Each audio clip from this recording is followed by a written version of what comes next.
Roza Kazan has been checking out all these exciting developments from Detroit, as we just mentioned. So here we go. More than 50 models are making their world debut here at the North American International Auto Show in Detroit, one of the most anticipated auto shows in the world. Many car makers use it as a platform for their big reveals, and this year it includes the Chinese, making a big splash here in the Motor City. Welcome to Guangzhou Automobile Group press conference today. The GAC Group was the only Chinese car maker to come to the North American International Auto Show to unveil its GS4 compact SUV, touting it as a fuel-efficient vehicle that meets international standards. One of the 6 largest Chinese car makers, GAC is essentially unknown in the U.S., but it says it hopes to have a North American presence by 2017. We wanted to particularly showcase this car to all potential customers and distributors to let them know that if the chances are right and we can find the right distributor, then we will bring our cars to the North American market. Maybe one day, even cars like GAC's Witstar, a concept electric hybrid that features autonomous driving.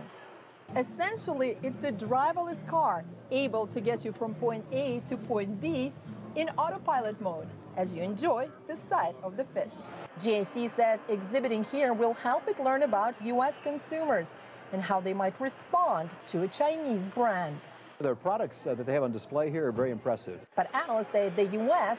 is a tough market to crack. Setting up a distribution network and a dealer network in the United States is not a very easy task. So even if they have great product, it meets the safety standards, meets the emission standards here, they still have to figure out how to make that last leg of the connection down to the customer and the consumer.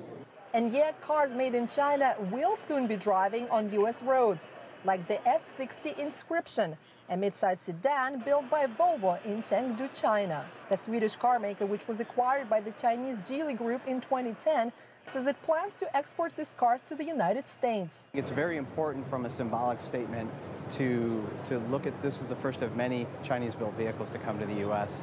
Over the next several years. There'll be a lot of attention certainly on this vehicle and on the brand itself. Analysts say the Chinese car makers face the same perception and brand awareness challenges once experienced by the Chinese and the Koreans. But they have the advantage of lower labor costs and expertise already gained through joint ventures.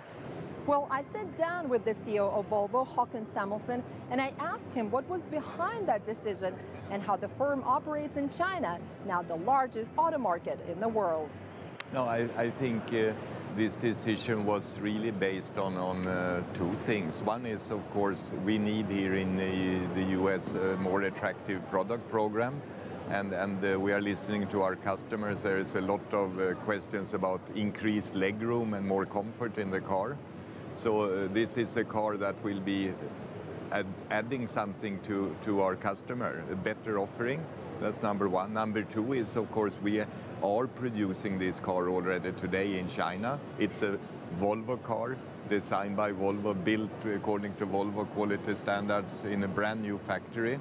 So by preparing then this factory also for exports, we could fulfill two important objectives: better products to our customers and export for the Chengdu factory.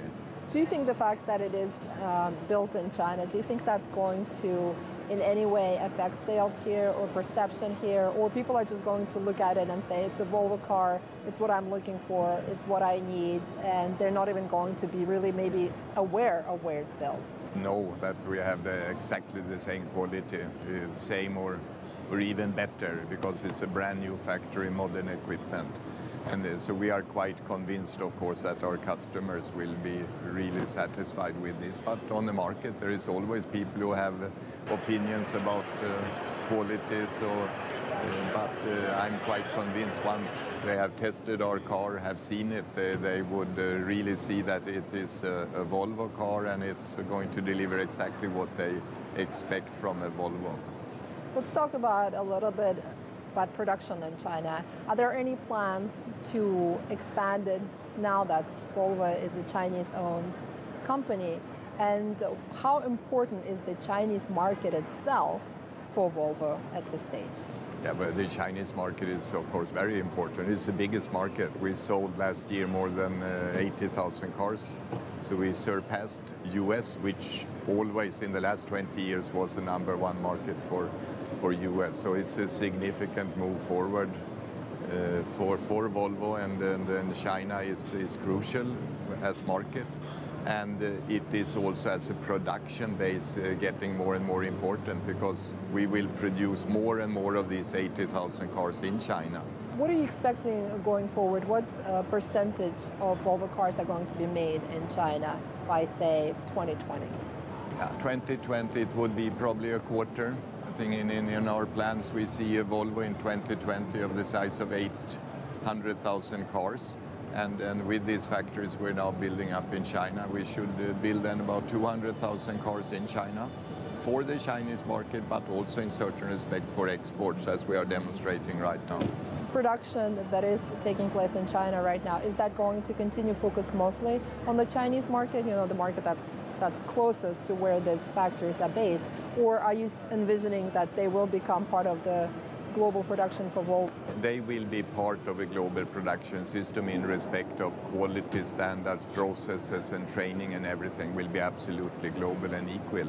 But of cost reasons, transport cost, logistic cost, there is always an advantage to produce close to the market. So I think the Chinese factories will primarily be used, of course, for the Chinese market, but I think also we have a considerable growth potential in the region, in the Asia-Pacific region, which I think we can capture much better with our presence in China. And there will also be a rather low number of vehicles exported to the US, for example, as we are doing now. China, of course, remains the largest auto market, but there's been some cooling off, and some are considering the market slightly weaker right now. What is your perception? I think as we had an extremely strong market last year in China, I think in the premium segment where we are, market grew with 20%, we grew with 35%. So very rapid. I think this is not realistic to see happening again. So the market is slowing down a bit, but we are committed. We will continue outperforming the market, and even if it would grow slower, I think you should realize it's a very big and a very attractive market that we're seeing in China. And the market can never grow forever in a very high pace. So I think it's not too surprisingly seeing a bit softer development. That was Håkan Samuelsson, the CEO of Volvo, now owned by the Zhejiang Geely Holding Group. Well, the 2015 North American International Auto Show is now in full swing and opens to the general public this weekend. Roza, Kazan, CCTV, Detroit.